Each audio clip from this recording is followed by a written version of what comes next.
Come.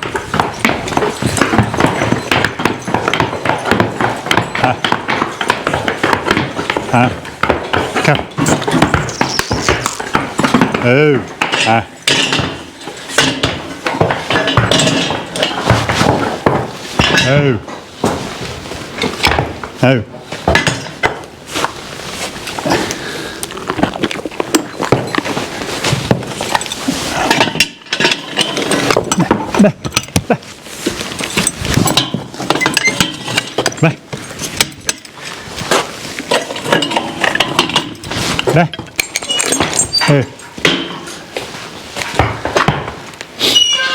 Oh.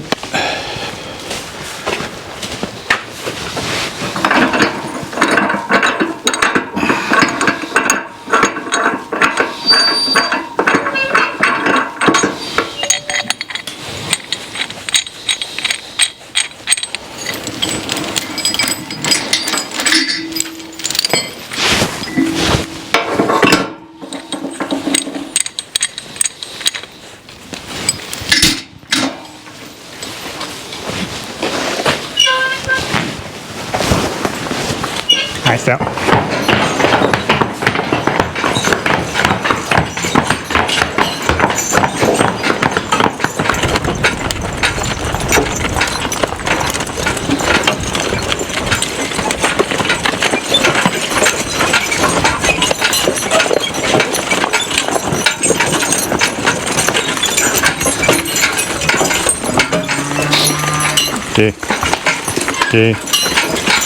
Here.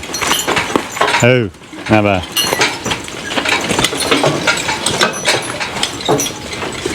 G. Oh. Oh.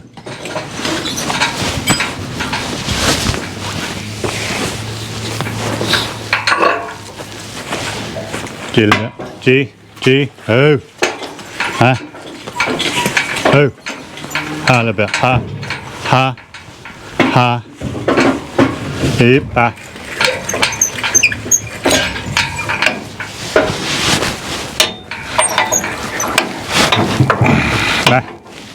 Back up here. Back up here. Hip. Hip.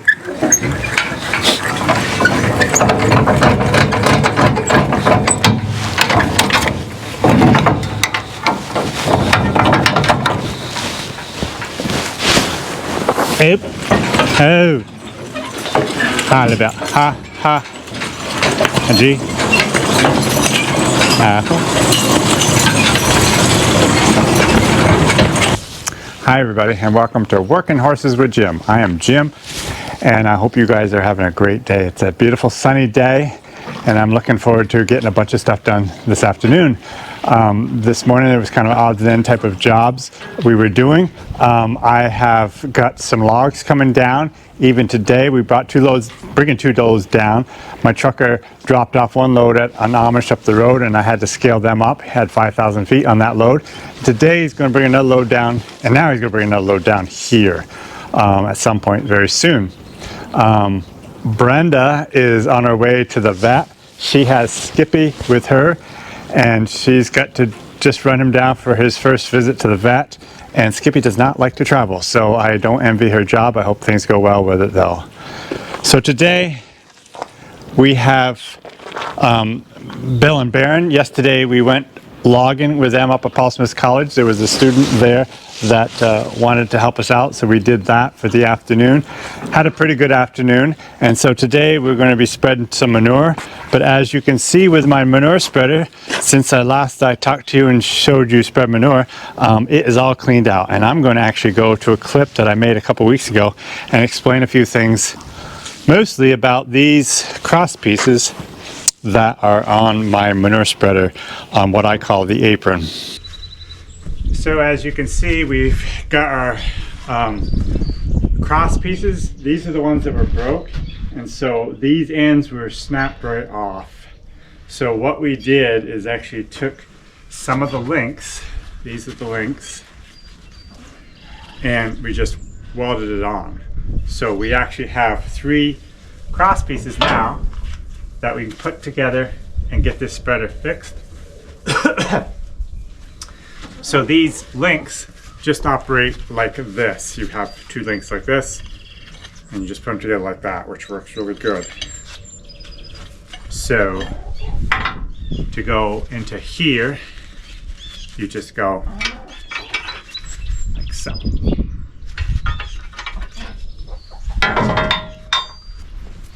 So now I just have to get these back in the spreader so it'll do a better job of spreading.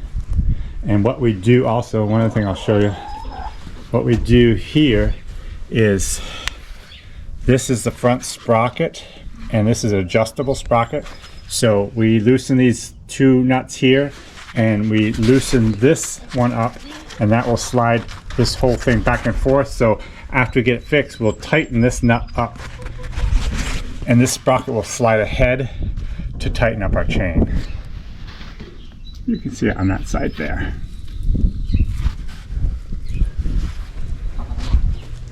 So now I'm going to have to take this apart in several different spots where I have long stretches without any crossbars. As you can see, the crossbars should be this close apart. Originally I called to find out, and there's supposed to be 13 crossbars in here, and so putting these three back in, it will get us pretty close to where it originally was. I'm sure that because of the wear on these chains, the chances of them breaking again are higher. I really do need a whole new setup with the chains and the cross pieces, but it's kind of expensive, and I think I can get probably a few more years out of this one here. So we're gonna try anyways. So we'll get it together and see how it goes. One other thing, we were able to get the beaters all cleaned out. I told you and showed you how much string and manure was on it. So now they're all clean. So that's my job for today. Probably won't show you too much of that. I've shown you a lot about with spread manure, so I won't show too much about that. I've got to keep a close eye on my trucker because he'll be here with a load of logs very soon.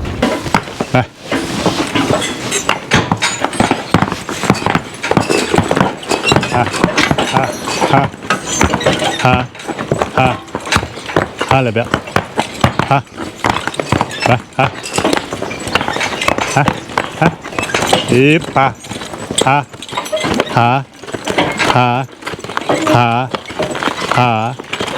Careful now.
Oh.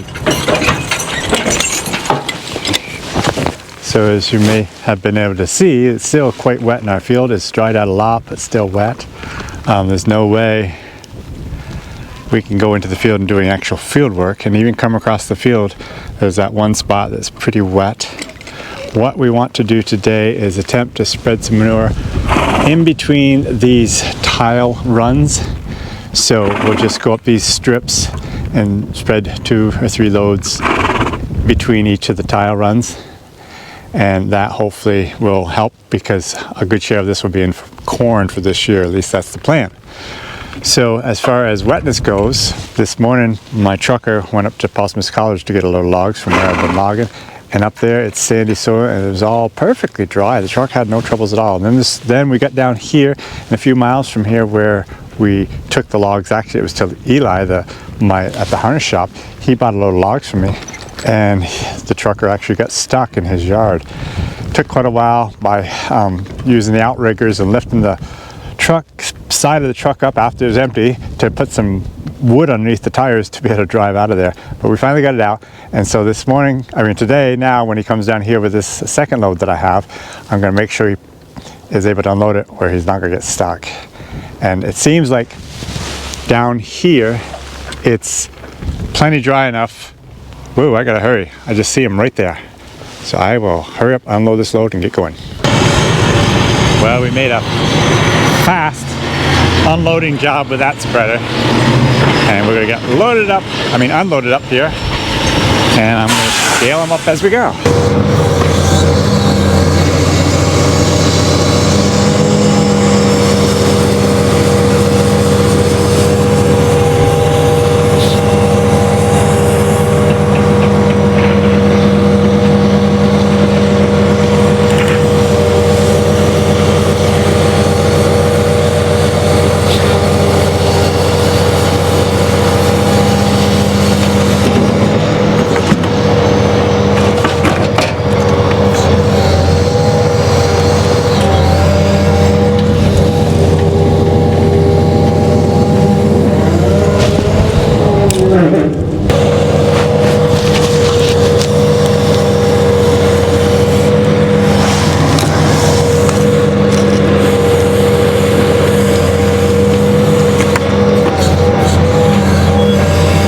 This load here has all 14 and 16 foot logs on here, so it'll be pretty easy to scale up because I don't have to worry about the length. It'll be very easy to see which is which. I just have to stay out of his way.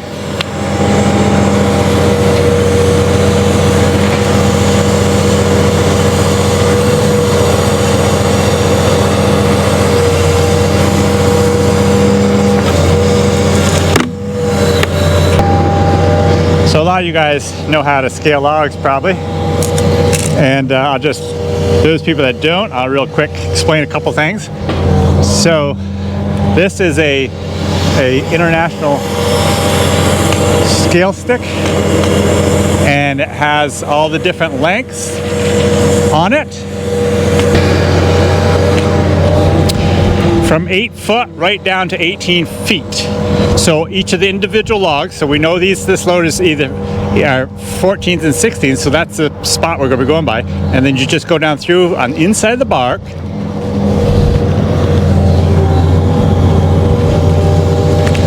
to know where it's at. So this one here was kind of between the 85 and the 100, so I'm going to call it 90 feet.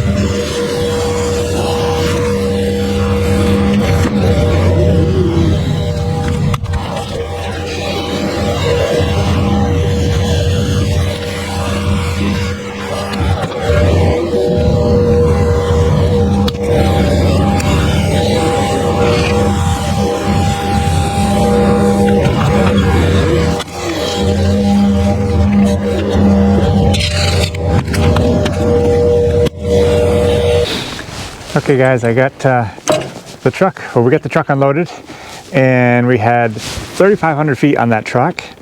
And it's kind of interesting, you guys that know a lot about trucking logs and whatnot. So this load had nothing but 14s and 16 footers on, so it's just a straight up load. There's nothing, we weren't able to double anything. The first load we took this morning, we were able to double a lot of 10s and 12s, so we ended up with 5,000 feet. So there's a difference of 1,500 feet per load for the trucking. And the trucking, this is one thing I've got to be very careful about, because the trucking is costing me the same amount per load. They don't do it by the 1,000 on this situation here. So the more we can get on this load, the more financially beneficial it is to me. Anyways, I want to talk a little bit about being a meteorologist as a farmer. So important. Now, you might be thinking a lot of different reasons why it is actually important to be a meteorologist. But the reason I'm going to explain today the importance of being a meteorologist is the fact when you're spreading manure, if you don't spread the right way, you're going to get coated with manure on a windy day. So what you need to always do is spread into the wind. That way the manure flies away from you. Well, today, and this is a one-time only thing I'm going to do for you guys, I'm going to spread and not spread into the wind. Just to give you an idea what happens when you don't spread the right way, so that you aren't a meteorologist smart enough to know which way the wind's blowing, so that you go according to the way it is, so you spread into the wind. So I'm going to get turned around in this field and head back through, because the wind right now is blowing in my face, and I'm going to turn around and have it to my back, and I'll let you see what happened. But remember, this is only one time I'm going to do this. Get cuffed up.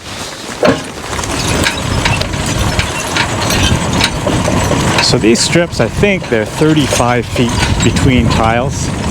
So it's a little bit of a tight turn to get around here without jackknifing too much and get into trouble. But there is enough room, just barely. So we'll very carefully G over here. Careful G. Careful. Careful G. G. G. G. G. Oh. So like I said, the wind is going to be blowing at my back. And that is the incorrect way of doing it. Maybe I'll be fortunate and the wind won't blow this particular time. But it's been blowing all day in this direction. So let's see what happens. All right, careful step.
Oh.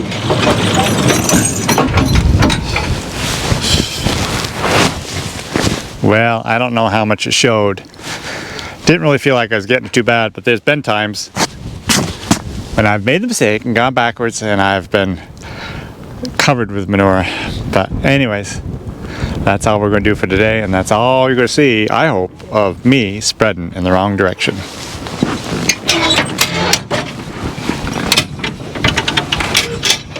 Alright, then.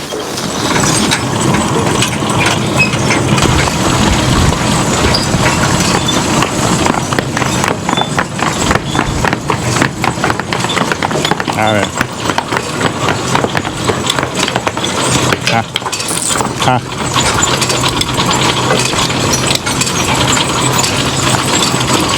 Yeah, there. Oh. Come back. Bye.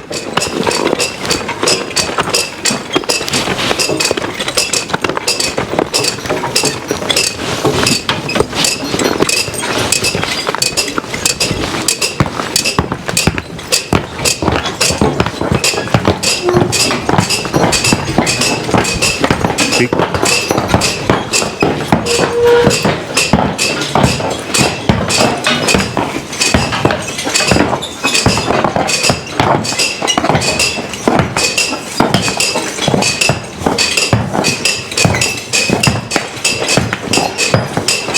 Oh. Well, after a day of windy day of spreading quite a lot of manure, I am done for today. I'm gonna put these guys in, and like I've been doing these last few videos, I've been kind of answering questions that's been brought up as I finish up the video. So that's what I'm going to do again tonight or today. Brenda's here with us, and she just got back with a little while ago with Skippy, and that went all right, I guess. So she's got a few questions that she's going to ask me. Go ahead. So, at Mark's asked, how does William feel about being in the videos? Well, he has told us he really doesn't care one way or another. It doesn't bother him at all. So I still try not to get his face in the picture because I don't want to get him in trouble with his church.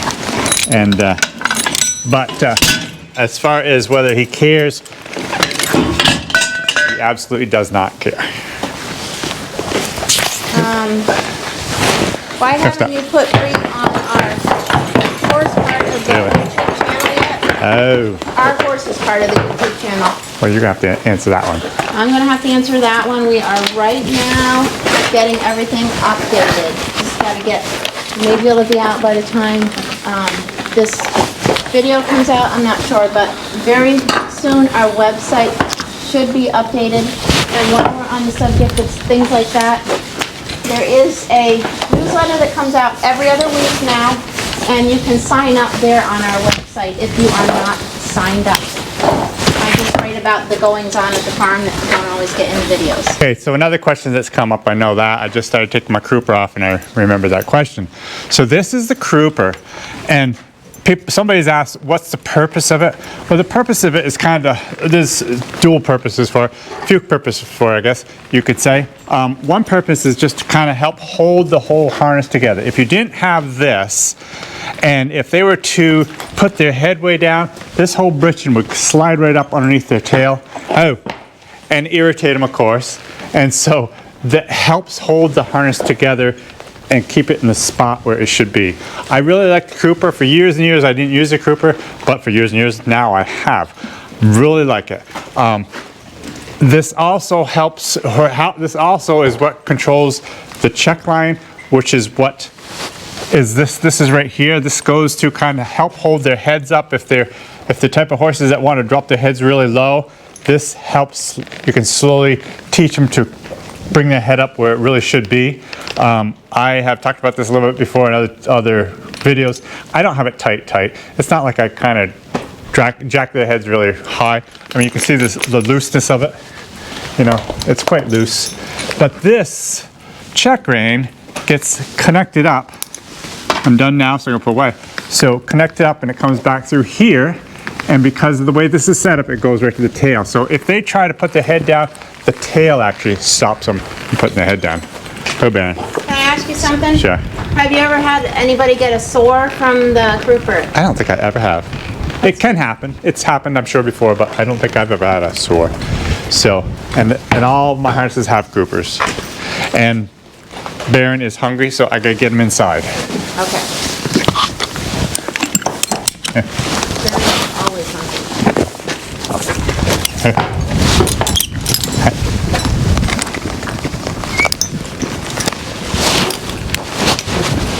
I don't know how many loads I went, but I went pretty non-stop because I have a skid steer I can load up pretty fast. And my goodness, these horses, the wind on them is incredible. They've just went back and forth, and it just, they were never hopping and popping all afternoon. They just did really good. I think Baron would just soon eat grass as he would drink water, but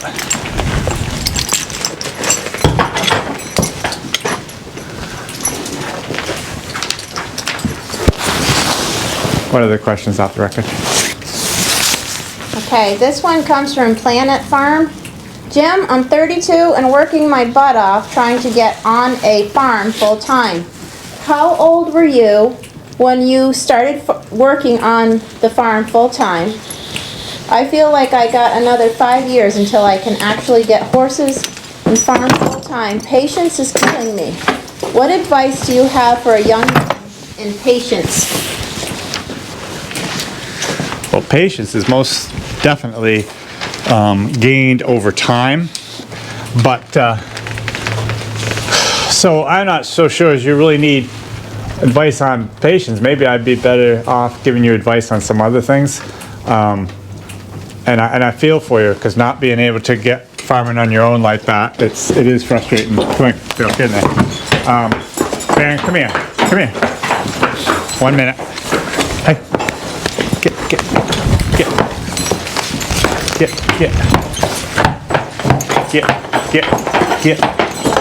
in there. Why don't you shut that door and then I'll talk a little bit more to this guy. Want to come in, Skip?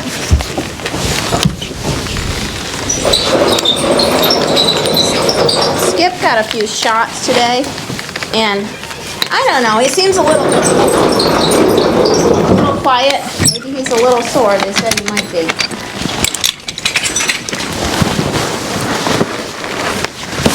So, does this young man have a name? His name is, no, I don't know. Planet Farm. Okay. It's Planet. So, if you really have a desire to work horses and you're a ways from actually doing it on your own, my suggestion is to find somebody local, if there is anybody that is using horses, and go to his place as much as possible and learn as much as you can from him. If you don't have any skills with horses, and I think you said you don't have any horses yet, well, you almost need to get those skills, at least to a degree, before you even buy horses. I'm not saying you can't just get horses and go right at it, but it's probably a lot easier if you had some skills before you even get your horses. So, like I said, if you could find someone close by that could mentor you and start the process of teaching, and or go to some of these schools that are teaching people to drive horses, that would be a really big head start on your dream of starting your own farm and working it with horses. I'm not saying it can't be done just farming with horses, but I would also suggest thinking about being a little bit more diversified than just farming with horses. Most people, when they talk about farming with horses, I should say most, a lot of them are thinking like vegetables or something like that. Well, that's just such a seasonal income that's going to be very difficult to make it on just that. So if you could think about some other things maybe that you could do with the horses to work those down times, for example, logging, sleigh rides if you're in an area that do sleigh rides and wagon rides. All this is going to help you in the process, and it's a ways away, I'm sure, but it's still something that you should be thinking about. And also, if you hope to do this, don't be afraid or ashamed to be working a completely different job while starting on your horse enterprise on the side. You know, so often that's just what you have to do to get going. Yeah, I wish I could help you out more and give you more advice. And maybe over time I can. If you've got any more questions, by all means ask. I will see if I can help you. But it's exciting for me to hear of a young person that really has a desire to use horses. So I'm rooting for you, and I hope you do make that dream of yours. So basically, you're saying, do all that you can, learn all you can right now. Yes. So that's going to do it for our video today. You guys have a great day. We'll see you tomorrow. So I do have one other thing I want to show you. Today we got all this manure cleaned out here pretty well, and Ken's box stall, big box stall here is all bedded down. And it's just kind of interesting to me anyways. He has that nice, comfortable box stall. And you know, I have tie stalls, but I'm not against box stalls. I like box stalls. My situation doesn't work as well. But I will see Ken come in night after night and try to get into his own old straight stall because he so clearly likes it better than the box stall. If Earl is in there, I don't know how many times now he's actually gone right in and pushed Earl right over and wanted his own stall back. Now, you can say maybe it's because he's missing the other horses, but they're right there next to him, so that's really no different. I do think it's just something he's had for years and years and years, and he likes it. He's totally comfortable, just like the rest of these horses are totally comfortable in these straight stalls. So, thanks for watching the video today, and as Jim said, we'll see you tomorrow. If you haven't subscribed to our channel, please consider doing so you get notified, especially since we're doing all these videos daily. You will be notified. Tap the little, or click that little bell, and they will notify you every time a new video comes out. We appreciate all of you. Thanks for all your questions, and we appreciate all your kind and wonderful comments, all your questions, and we appreciate you all. Have a great day.